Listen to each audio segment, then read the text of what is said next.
सत्ता की राजनीतिक केंद्रों में दिल्ली सल्तनत का एक अहम योगदान रहा है, एक अहम स्थान रहा है।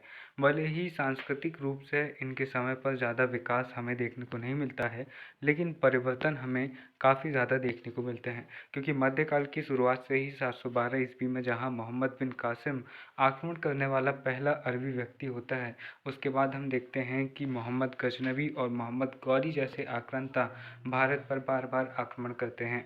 मोहम्मद गौरी की मृत्यु के बाद उसके भारतीय क्षेत्रों में कुतुबुद्दीन ऐबक नामक उसका जो गुलाम रहता है और भारतीय क्षेत्रों का प्रशासक होता है, वह नए राजवंश की स्थापना करता है और इसी के साथ में भारत में इस्लामिक सत्ता की शुरुआत होती है।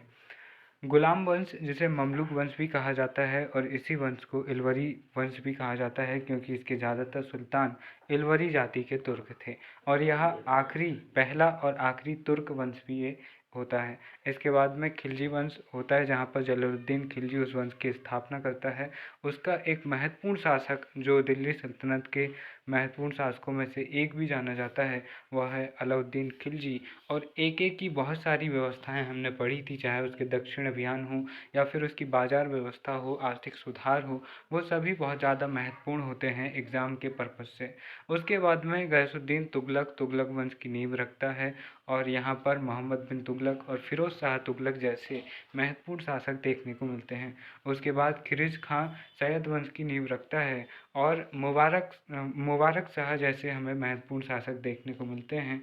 और फिर हम लोदी वंश को देखते हैं, जहाँ पर बहलोल लोदी इस वंश की स्थापना करता है। सिकंदर लोदी इस वंश का दूसरा शासक होता है, जो आगरा की स्थापना 1504 ईस्वी में करता है और 1506 में आगरा को अपनी राजधानी बना लेता है। इसके बाद में 1517 से 1526 ईस्वी तक दिल्ली सल्तनत का अंतिम सुल्तान इब्राहिम लोदी शासन करता है और 1526 में पानीपत की उसकी हार के साथ ही यहाँ पर दिल्ली सल्तनत ख़त्म हो जाती है और मुग़ल साम्राज्य की स्थापना होती है।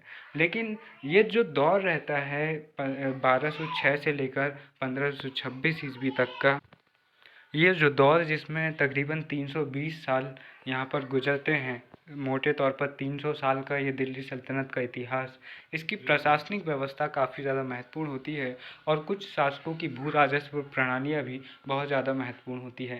केंद्रीय प्रशासन और प्रांतीय प्रशासन महत्वपूर्ण है, जो पिछले अध्यायों में हम देख चुके हैं। इस अध्याय में हम भू राजस्व व्यवस्था को देखेंगे तो भूमि को दो भागों में बांटा जाता है, खराज भूमि और मवाज भूमि। खराज भूमि वो होती है जहाँ पर से नियमित रूप से कर प्राप्त होता है और मवाज भूमि जो होती है जहाँ पर आसानी से कर प्राप्त नहीं होता है और इन क्षेत्रों में लूट मचाकर कर वसूला जाता है। तो मवाज और खराज यहाँ पर देख सकते हैं। खराज नाम का कर भी हम शरीयत में पढ़ते हैं, जो कि इसी तरह से भू राजस्व पर लगता है। अब खराज भूमि को भी दो भागों में बांटा जाता है, खालिसा या महरूसा भूमि। खालिसा भूमि या महरूसा भूमि सल्तनत के प्रत्यक्ष नियंत्रण में होती थी और सीधे सुल्तान के नियंत्रण में जो भूमि होती थी उसे खालिसा भूमि कहते थे। इसलिए खालिसा भूमि से एक कन्फ्यूज़न ये भी होती है कि खालसा शब्द का इस्तेमाल हम सिख धर्म के विषय में भी पढ़ते हैं, तो ये कन्फ्यूज़न होती है कि कहीं ये सिख धर्म से जुड़ी भूमि तो नहीं है। तो यहाँ पर सल्तनत काल में जो सीधे सुल्तान के अधीन जो भूमि आ रही है, दिल्ली वगैरह की जो भूमि है और सीधे नियंत्रण में जो है, वो खालसा भूमि कहलाती थी। और उनके सामंत अधिकारी जिन्हें एकता कहते थे, वो जिस क्षेत्र में शासन करते थे उस भूमि को एकता भूमि कहते थे। जो यहाँ पर जो शासन करते थे वो इक्तेदार होते थे। इक्तेदारों को आप राज्यपाल की तरह समझ सकते हैं। इन्हें सुल्तान नियुक्त करते थे और जब चाहे इन्हें दूसरी जगह पर इनका ट्रांसफ़र भी हो सकता था। इससे ये इनका ज़्यादा प्रभाव नहीं पड़ता था और ये विद्रोह नहीं कर पाते थे। अब अपना खर्च निकालकर बची राशि को जो फवाजिल कहलाती थी उसको सुल्तान को ही देते थे। तो फवाजिल राशि क्या कहलाती थी? तो फवाजिल वह राशि होती थी जिसको इक्तेदार जो टैक्स वसूलता था, मान लो उसने 10 करोड़ रुपए टैक्स वसूला अपने क्षेत्र में, 10 करोड़ में से उसमें 3 करोड़ रुपए उसका खर्च उसने निकाल लिया, उसके नौकरों की तनख्वाह, उसकी तनख्वाह और लागत वगैरह उसने निकाल लिया। बाकी के 7 करोड़ रुपए जो वो राजकोष में जमा करेगा वो कहलाता था फवाजिल। ठीक है। अब खालिसा या महरूसा भूमि सुल्तान के सीधे नियंत्रण में भी राजा द्वारा नियुक्त कर्मचारी यहाँ पर कर वसूलते थे, ना कि कोई इक्तेदार के कर्मचारी। इस इक्ता भूमि में इक्तेदार कर वसूलते थे और अपना हिस्सा निकालकर शेष राजकोष में जमा करते थे। खालिसा या महरूसा भूमि राज्य के अंतर्गत ऐसी भूमि जो सुल्तान के प्रत्यक्ष या सीधे नियंत्रण में हो। यहाँ से प्राप्त संपूर्ण राजस्व सुल्तान को प्राप्त होता है और सुल्तान यहाँ से राजस्व वसूली के लिए मलिक, अमीर और सहना जैसे अधिकारियों पर निर्भर होता है और उनको यहाँ पर ये नियुक्त करता है। अब एकता व्यवस्था को यहाँ पर पढ़ना ज़रूरी है। इसको पहली बार हम देखते हैं कि जो गौरी रहता है वो यहाँ पर इसको लाता है, लेकिन पहली बार इसको व्यवस्थित रूप से लागू करने का काम करता है इल्तुतमिश। इसलिए इल्तुतमिश को एकता व्यवस्था का जन्मदाता माना जाता है और एकता व्यवस्था सल्तनत काल की एक महत्वपूर्ण व्यवस्था थी, इसलिए इसको समझना ज़रूरी है। इससे प्रश्न बनते हैं। एकता अरबी शब्द है जिसका तात्पर्य होता है भावी सेवा शर्तों के बदले राजस्व का हस्तांतरण है। अब एकता व्यवस्था की जानकारी निज़ाम उल मुल्क के ग्रंथ सियासतनामा से हमें मिलती है। मिनहाजुल सिराज ने एकता के बदले आयालत शब्द को उल्लेखित किया है, मतलब एकता के बदले इन्होंने इस व्यवस्था के लिए आयालत शब्द इस्तेमाल किया है। भारत में एकता प्रणाली का जो स्वरूप प्रचलित हुआ उसके निर्धारण का श्रेय खलीफा मुक्तादिर को जाता है। किसको जाता है? खलीफा मुक्तादिर को। यहाँ पर खलीफा मुक्तादिर का नाम आपको ध्यान में रखना है। अब एकता दो प्रकार की भूमि होती थी। एकता भूमि दो प्रकार की होती थी। सियासतनामा के अनुसार हम यहाँ पर पढ़ रहे हैं। सियासतनामा किसका ग्रंथ है? क्या नाम है? निज़ाम उल मुल्क का ग्रंथ है सियासतनामा। तो एकता भूमि दो प्रकार की थी, छोटी एकता और बड़ी एकता। छोटी एकता जो होती थी वह सैनिकों को वेतन के बदले दी जाती थी और इन एकताओं पर केवल राजस्व संबंधी अधिकार ही प्राप्त होता था। ऐसे एकता के धारक इक्तेदार कहलाते थे। ऐसे एकता के धारक क्या कहलाते थे? इक्तेदार कहलाते थे। तो जो बड़े बड़े सैनिक अधिकारी होते थे, जो सैनिक होते थे जिनको नगद वेतन नहीं चाहिए था, उनको ऐसी भूमि मिलती थी। अब बड़ी एकता क्या होती थी? तो बड़ी एकता अधिकारियों को प्रदान की जाती थी। इनसे संबंधित राजस्व संबंधित अधिकार इनके पास होते थे, प्रशासनिक अधिकार इनके पास होते थे, सैनिक एवं न्यायिक अधिकार इन्हीं एकताधारकों को यहाँ पर मिलते थे। न्यायिक अधिकार भी एकता धारक को मिलते थे और इस एकता के धारक मुक्ति या बली कहलाते थे। तो यहाँ पर छोटी एकता के जो मालिक होते थे वो कौन होते थे? वो सैनिक होते थे, जिनको वेतन के मतलब कार्य के बदले उनको जागीरें मिलती थी। एक प्रकार से आप उन्हें जागीरदार समझ सकते हो। छोटे जागीरदार होते थे और छोटे काफ़ी ज़्यादा मात्रा में होते हैं। अगर सभी को सभी अधिकार मिल जाएंगे तो अव्यवस्था फैल जाएगी। इसलिए जो छोटे अधिकारी होते थे, जो छोटे इक्तेदार होते थे, उन्हें केवल और केवल कर वसूलने का अधिकार दिया जाता था। टैक्स कलेक्ट करके उनको राजा तक पहुंचाना है, बस। इसके अलावा कोई भी अधिकार उनके क्षेत्र में नहीं आते थे। और जो बड़े इक्ताधारक होते थे, जिनके पास में पूरा प्रांत होता था, पूरा स्टेट होता था, उनके पास में पूरी व्यवस्थाएं, चाहे वह कर वसूली हो, चाहे वह सैनिक व्यवस्था हो, या फिर प्रशासनिक व्यवस्था हो, न्यायिक व्यवस्था हो, ये सारी व्यवस्थाएं उस एकता धारक को करनी होती थी और उसे क्या कहते थे? उसको मुक्ति या बलि कहते थे। भारत में पहली बार मोहम्मद गौरी ने 1151 ईस्वी में ऐबक को झांसी की एकता दी, ठीक है। और इसी प्रकार गौरी ने नसीरुद्दीन कुवाचा को उच्च यानी कि सिंध का क्षेत्र एकता के रूप में दिया। तो यहाँ पर पहली बार भारत में इक्तेदारों को कौन नियुक्त कर रहा है? तो कर रहा है मोहम्मद गौरी। और पहला इक्तेदार कौन नियुक्त होता है? तो कुतुबुद्दीन ऐबक नियुक्त होता है और दूसरा कुवाचा नियुक्त होता है। तो पहली बार इंट्रोड्यूस करने का काम यहाँ पर मोहम्मद गौरी करता है। लेकिन ये भी ध्यान रखना है कि भारत के विषय में इस इक्तादारी प्रणाली को बनाने का काम किसने किया था? जो स्वरूप भारत में दिल्ली सल्तनत में चलता है एकता व्यवस्था का, उस स्वरूप को बनाने का श्रेय खलीफा मुक्तादिर को जाता है। इल्तुतमिश भी सुल्तान बनने से पहले बदायूं का इक्तेदार था और इस एकता व्यवस्था को बहुत ही ज़्यादा अनुशासित और एक बेहतरीन व्यवस्था बनाने का काम इल्तुतमिश करता है, जिसका कार्यकाल 1210 ईस्वी से लेकर 1236 ईस्वी तक इसका शासनकाल रहता है। और ये जो कुतुबुद्दीन ऐबक है, दिल्ली सल्तनत का संस्थापक, उसका दामाद और गुलाम रहता है। और जब उसकी मृत्यु हो जाती है कुतुबुद्दीन ऐबक की, तो उसका एक बहुत ही अयोग्य व्यक्ति रहता है, आराम शाह, तो उसको अच्छे से आराम करा के फिर इल्तुतमिश गद्दी पर बैठ जाते हैं। अब सल्तनत काल में प्रशासनिक संगठन के रूप में एकता प्रणाली को स्थापित करने का श्रेय इल्तुतमिश को दिया जाता है। अब इल्तुतमिश ने मुल्तान से लखनौती तक के क्षेत्र को एकताओं में विभाजित किया, यानी कि अलग अलग प्रांतों में विभाजित किया। भारत में एकता प्रणाली की शुरुआत का उद्देश्य सल्तनत के दूरस्थ क्षेत्रों तथा ऐसे क्षेत्रों जहां सल्तनत का प्रभाव स्थापित न हुआ हो, इनमें सल्तनत का प्रभाव स्थापित करना, विरोधियों का दमन करना तथा नियमित रूप से राजस्व प्राप्ति कर, ये इनके उद्देश्य थे। सुल्तान व इक़्तिदारों के परस्पर संबंध तीन प्रकार के थे। सुल्तान जीते हुए भी क्षेत्र पर, जो जीते क्षेत्र हैं उन पर भी यहाँ पर स्थापित कर सकता है और इस प्रकार के इक़्तिदारों पर सुल्तान का पूर्ण नियंत्रण होता है, क्योंकि सुल्तान की उस भूमि पर स्वामित्व है, क्योंकि उसने उस क्षेत्र को जीता है। अर्धविजित क्षेत्रों पर स्थापित इक़्तिदार इस प्रकार के क्षेत्रों को विद्रोह होने पर इक़्तिदार द्वारा पुनः जीता जाता था और सुल्तान का प्रभाव क्षेत्र में स्थापित करता था। ऐसे इक़्तिदारों पर सुल्तान का आंशिक नियंत्रण होता था।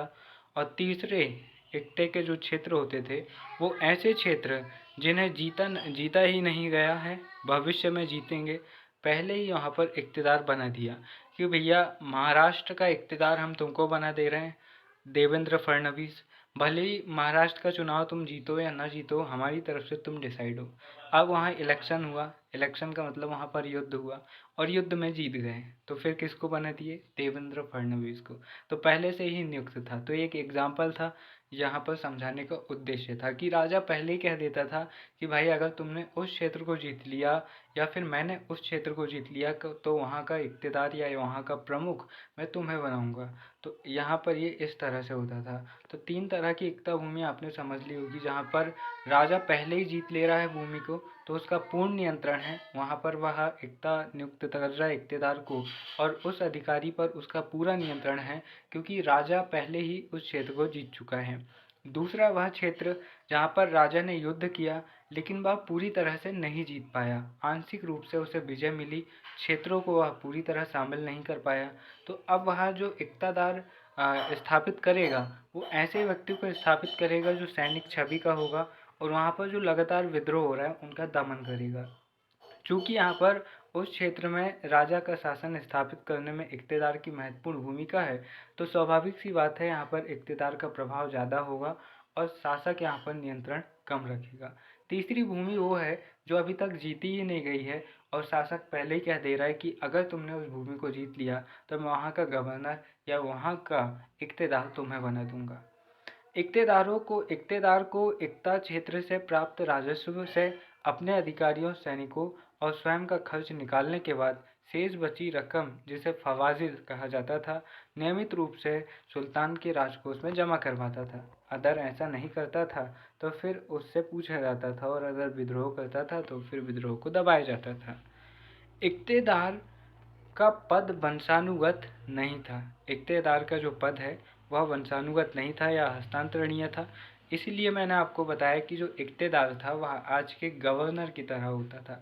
आज हम राज्यपाल देखते हैं, तो आज हम देखते हैं कि जो सरकार रहती है, जैसे एग्जाम्पल के तौर पर अभी नरेंद्र मोदी जी की बीजेपी सरकार चल रही है, तो अब इनके जो सीनियर नेता होते हैं या फिर जो इनके चहेते प्रशासनिक अधिकारी होते हैं या इन्हें लगता है कि भाई ये अच्छा काम कर रहे हैं, तो उन्हें वो क्या करते हैं कि उन्हें अलग अलग स्टेट के गवर्नर बना देते हैं। अब जैसे मंगू भाई पटेल गुजरात में 7 बार के विधायक रह चुके हैं, एग्जाम्पल आप समझिएगा, और गुजरात की जो भाजपा सरकार थी उसमें वो मंत्री भी रह चुके थे। तो अभी वो वर्तमान समय में मध्य प्रदेश के गवर्नर हैं। अब उनके काम से उनकी जो पार्टी होगी वो खुश रही होगी और उन्होंने उन्हें यहाँ दिया कि भाई अब आप राजनीति से संन्यास ले रहे हो और आप यहाँ पर आसानी से अपनी ज़िंदगी गुजर बसर करो, एक सम्मान का पद आपको हम दे रहे हैं। अब यहाँ पर अगर उन्हें लगता है कि मंगू भाई पटेल की ज़रूरत मध्य प्रदेश में ख़त्म हो गई है और उत्तर प्रदेश में अगर इन्हें राज्यपाल बना दिया जाए तो व्यवस्था थोड़ी कंट्रोल में आ सकती है, तो उन्हें उत्तर प्रदेश का राज्यपाल बना देंगे। तो ऐसा ही यहाँ पर सल्तनत काल में होता था। अगर उन्हें लगता है कि उनका जो सैनिक अधिकारी है वो काफ़ी योग्य है और उसने उन्हें काफ़ी प्रभावित किया है, तो उसे वो सबसे बड़ा सम्मान जो दे सकते थे वह था उसे इक़्तिदार बनाना। तो वह उसे इक़्तिदार बना देते थे। लेकिन उन्हें अगर लगता था कि वह योग्य है और दूसरे क्षेत्रों को उसकी आवश्यकता है, तो वह उसका ट्रांसफ़र कर देते थे। और अगर उन्हें लगता था कि वह उनकी उम्मीद के विपरीत निकला और भ्रष्टाचार में शामिल है या अयोग्य है, तो वह उसे हटा भी सकते थे। तो यहाँ पर जो इक़्तिदार थे वो आज के गवर्नर की तरह थे, ना कि वो वंशानुगत थे कि भाई अब मैं बना हूँ तो मैं ही बना रहूँगा और मेरे बाद मेरे बच्चे बनेंगे, ऐसा नहीं था। इक़्तिदारों को अपने क्षेत्र में सिक्के ढालने का अधिकार भी नहीं था। उन्हें वही सिक्के जारी करने थे, या मतलब उनके क्षेत्र में वही सिक्के चलेंगे जो सुल्तान ने जारी किए हुए हैं। अलग अलग सुल्तानों ने अपने अपने समय पर इक़्तिदारों पर नियंत्रण स्थापित करने का कार्य किया, क्योंकि स्वाभाविक सी बात है, एक पूरा राज्य उनके पास में है। अगर वह स्वतंत्र हो जाते हैं तो कहीं ना कहीं वह राजा की सत्ता के खिलाफ जा सकते हैं। इसलिए इक़्तिदारों पर नियंत्रण रखने का कार्य लगभग सभी सुल्तानों ने प्रयास किया। अब अलग अलग बलबन ने, जैसे हम कुछ एग्जाम्पल देखते हैं, बलबन ने ख्वाजा नामक अधिकारी नियुक्त किया ताकि आय का सही आकलन हो सके। ये किसके ऊपर कर रहा है? ये इक़्तिदार पर कर रहा है, ताकि इक़्तिदार भ्रष्टाचार न करे। अलाउद्दीन खिलजी इक़्तिदारों के स्थानांतरण पर बल देता है और प्रत्येक 3 साल में उनका स्थानांतरण कर देता है। ऐसा क्यों करता है? ताकि वह विद्रोह न कर सके और एक क्षेत्र में उसे ज़्यादा लंबा समय ना मिले। मान लो आपने एक राज्य में 3 साल के लिए इक़्तिदार बनाया, तो 3 साल में वह किस किस को इम्प्रेस करेगा और किस किस को अपनी तरफ मिलाएगा। अब हो सकता है कि 2 साल में वह एक बड़ी सेना खड़ी कर ले और तीसरे ही साल उसका ट्रांसफ़र हो जाए। तो अगर कम समय देंगे तो उनके पास में विद्रोह करने के लिए कम समय रहेगा और विद्रोह नहीं होंगे। लेकिन अगर हम किसी इक़्तिदार को 10 साल 15 साल वह उसी क्षेत्र में इक़्तिदार है, तो ऐसा भी हो सकता है कि वह अपनी स्थिति और अपना प्रभाव मजबूत करके सुल्तान के खिलाफ विद्रोह कर सकता है। इसलिए अलाउद्दीन खिलजी इक़्तिदारों के ट्रांसफ़र बार बार उन्हें क्षेत्र बदलने पर जो परंपरा वो यहाँ पर शुरू करता है और हर 3 साल में ट्रांसफ़र यहाँ पर इक़्तिदार का होता है। अलाउद्दीन खिलजी ने एकता क्षेत्र में प्रशासनिक हस्तक्षेप को बढ़ा दिया। उसने वजीर को आदेश दिया कि वह एकता क्षेत्र की आय व्यय का आकलन करे। वहीं गयासुद्दीन तुगलक जो होता है वह इक़्तिदार के निजी व्यय, सैनिक व्यय को पृथक पृथक करवाता है और देखता है कि कौन कितना ज़्यादा खर्च कर रहा है। अब गयासुद्दीन तुगलक ने आदेश दिया कि एकता क्षेत्र के राजस्व में प्रचलित प्रतिवर्ष 1/11 से 1/10 भाग से अधिक वृद्धि नहीं होगी। मतलब कि उनका जो राजस्व है उसमें ज़्यादा वृद्धि नहीं होगी। मोहम्मद बिन तुगलक एकता क्षेत्र में इक़्तिदार के अलावा बली उल खराज नामक एक नए अधिकारी की नियुक्ति करता है, जो इक़्तिदार से संबंधित प्रशासनिक कार्यों से संबंधित जानकारी रखता है। और इक्ता में आमिल नामक एक अधिकारी की नियुक्ति भी हम देखते हैं, जो आय व्यय के आकलन का काम यहाँ पर करता है। तो आज की जो चार्टर्ड अकाउंटेंट है या फिर जो महालेखा परीक्षक है, कैग जिसे हम कहते हैं, CAG, उस तरह के अधिकारियों की नियुक्ति ये करते हैं ताकि ये नियंत्रण रख सके अपने जो प्रांत के जो इक़्तिदार हैं उन पर।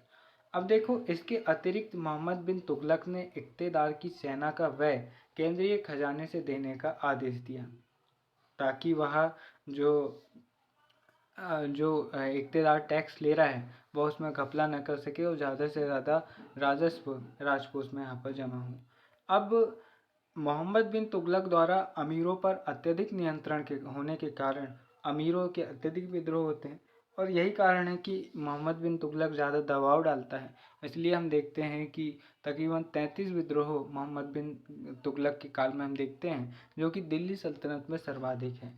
अब फिरोज शाह तुगलक FST ने इक़्तिदारों के पद को वंशानुगत कर दिया।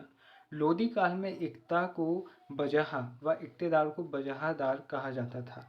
अब ये एक इम्पॉर्टेंट पॉइंट है, क्योंकि पूरे सल्तनत काल में हम इक्ता और इक़्तिदार शब्द देख रहे हैं, लेकिन लोदी काल में जहाँ पर 3 शासक हमें देखने को मिल रहे हैं, बहलोल लोदी, सिकंदर लोदी और इब्राहिम लोदी, इन तीनों को पता नहीं क्या समझ में आया, इन्होंने व्यवस्था का नाम बदल दिया।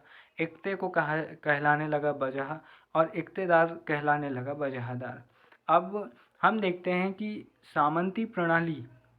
सामंती प्रणाली जो हम राजपूत काल में काफ़ी ज़्यादा देखते हैं, और राजपूत काल के पतन का कारण भी कहीं ना कहीं ये सामंती प्रणाली थी। अब उस सामंती प्रणाली और एकता प्रणाली में क्या अंतर था, हम ये देखते हैं। सामंती प्रणाली की शुरुआत मौर्योत्तर काल से धीरे धीरे होती है और गुप्तोत्तर काल में अच्छी खासी हो जाती है, और राजपूत काल में ये अपने चरम स्तर पर पहुंच जाती है। और मध्यकाल में इसी सामंती प्रणाली के आधार पर इसी को तोड़कर यहाँ पर दिल्ली सल्तनत खड़ी होती है। अब देखो, सामंती प्रणाली पर सामंत का पर राजा का नियंत्रण सीमित था, क्योंकि यहाँ पर सामंत भी काफ़ी शक्तिशाली होते थे और सामंत के पास अपनी खुद की सेना और अपनी बाकी सब व्यवस्थाएं होती थी। और कई बार सामंतों की सेना राजा की सेना से ज़्यादा कुशल और ज़्यादा बड़ी होती थी, इसलिए यहाँ पर राजा इनसे अच्छे संबंध रखता था, ना कि इन्हें ज़्यादा अनुशासित करने का प्रयास करता था। एकता में हम देखते हैं कि अधिक नियंत्रण, अभी हमने देखा कि कितना ज़्यादा नियंत्रण हमें देखने को मिल रहा है। सामंती प्रणाली वंशानुगत होती थी, जबकि एकतादार जो एकता प्रणाली है वह वंशानुगत नहीं थी। केवल एक हमें अपवाद मिलता है कि जो फिरोज शाह तुगलक था, उसने, हम देखते हैं कि उसने जो जागीरें हैं, जो एकता व्यवस्था है, वहाँ पर वंशानुगत पद्धति को वो लागू करता है। हालांकि उसके बाद आने वाले शासक भी इस पद्धति को हटा देते हैं और वंशानुगत एकता प्रणाली को समाप्त कर देते हैं और सामान्य एकता प्रणाली रहती है। अब देखो, सामंती प्रणाली का जो पद है वह अहस्तांतरणीय है। मतलब अगर आपने किसी क्षेत्र का सामंत किसी को बना दिया, तो अब वो समझ लो बन गया पीढ़ी भर के लिए। अब उसके बच्चे, उसके पोते, सब उसकी पीढ़ी वहाँ पर शासन करेगी, आप उनको हटा नहीं सकते। जबकि एकता व्यवस्था में हमने देखा कि अलाउद्दीन खिलजी व्यवस्था कर रहा है कि हर 3 साल में ट्रांसफ़र होगा, तो यहाँ पर ट्रांसफ़र की व्यवस्था ये कर रहे हैं, तो उन्हें ताकतवर बनने का समय ही नहीं मिल रहा है। तो इसीलिए इक्तेदारी वाली जो प्रणाली है ये यहाँ पर ज़्यादा सक्सेसफुल समझ में आती है। अब जो सामंती व्यवस्था है, यहाँ पर बड़े सामंतों को भूमि दान देने व सिक्के ढालने का अधिकार होता है, जबकि यहाँ पर एकता प्रणाली में ऐसा कोई अधिकार नहीं होता। तो जो भारतीय राजनीति थी उसमें सामंती व्यवस्था में ज़्यादा देखने को मिलती थी। यही कारण है कि कई बार सामंत राजा और महाराजा जैसी उपाधि ले लेते थे। हम राजपूत काल में देखते हैं कि ऐसा कोई राजपूत वंश नहीं होगा जिसका संस्थापक किसी का सामंत ना रहा हो। मतलब सामंतों के विद्रोह और नए साम्राज्य की नींव सामंती व्यवस्था के सिर पर ही यहाँ पर रखी जाती थी, और कोई ना कोई सामंत विद्रोह करके एक नई वंश की शुरुआत कर लेता था। जबकि दिल्ली सल्तनत में हम ऐसा बहुत कम देखते हैं कि किसी इक़्तिदार ने विद्रोह करके एक नए वंश की शुरुआत की हो। हालांकि ऐसे एग्जाम्पल मिलते हैं, लेकिन सामंती व्यवस्था की तुलना में कम मिलते हैं।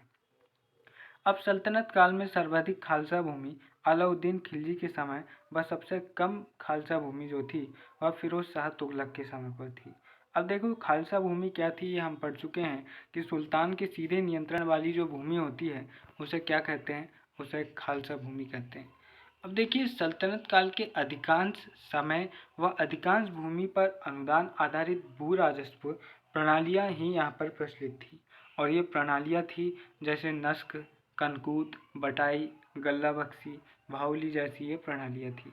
तो ये सल्तनत काल के अधिकांश समय पर अधिकांश भूमि पर अनुदान आधारित भू राजस्व प्रणालियाँ जो प्रचलित रही, उनमें कुछ प्रणालियाँ नस्क, कनकूत, बटाई, गल्ला बख्शी, भगोली थी। तो इनके नाम भी यहाँ पर ध्यान रखना है, क्योंकि इनसे भी यहाँ पर प्रश्न बन सकते हैं। अब एक एक को यहाँ पर थोड़ा बहुत समझते हैं।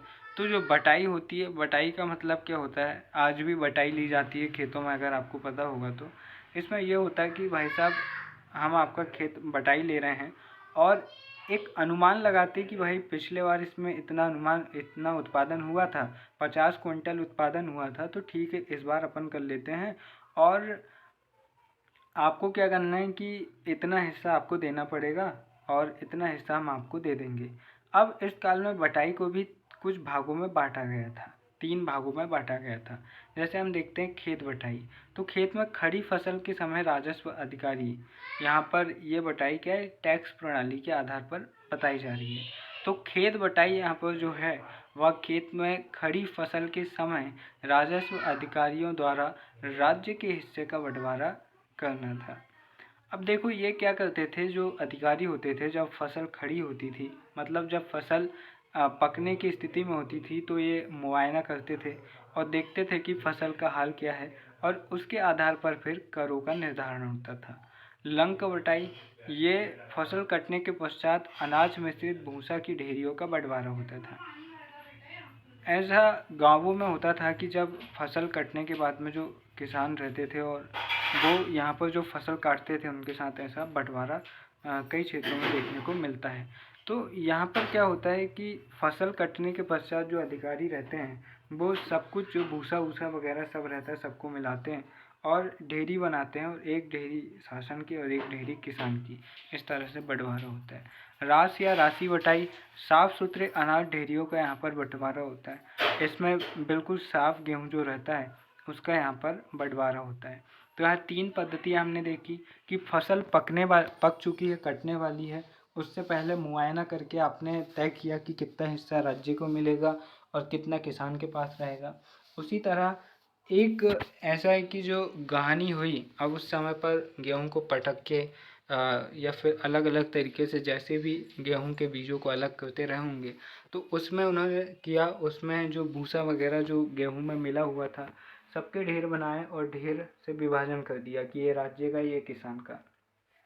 और तीसरा विभाजन जो होता था वो होता था कि साफ सुथरे अनाज की जो ढेरियाँ होती थी, एक ढेरी आपकी एक ढेरी हमारी, तो अगर कोई बटाई ले रहा है तो कोई किसान भी इस तरह की, कोई अगर भूस्वामी अगर किसी के साथ में बटाई व्यवस्था कर रहा है तो वो भी ऐसा कर सकता था, और जो कर वसूलने की पद्धति थी वो भी ऐसी हो सकती थी। अब देखो, रास या राशि बटाई ये सब हम जान चुके हैं। अब यहाँ पर देखिए, मसाहत भू राजस्व पद्धति, यह भूमि की पैमाइश पर आधारित भू राजस्व प्रणाली थी जिसे अलाउद्दीन खिलजी द्वारा शुरू किया गया था, और इस पद्धति का उद्देश्य राज्य की आय में वृद्धि करना तथा मध्यस्थ वर्ग की सत्ती को तोड़ना था। तो यहाँ पर ये मसाहत पद्धति ये हमने अलाउद्दीन खिलजी के समय पर और भी अच्छे से समझी थी।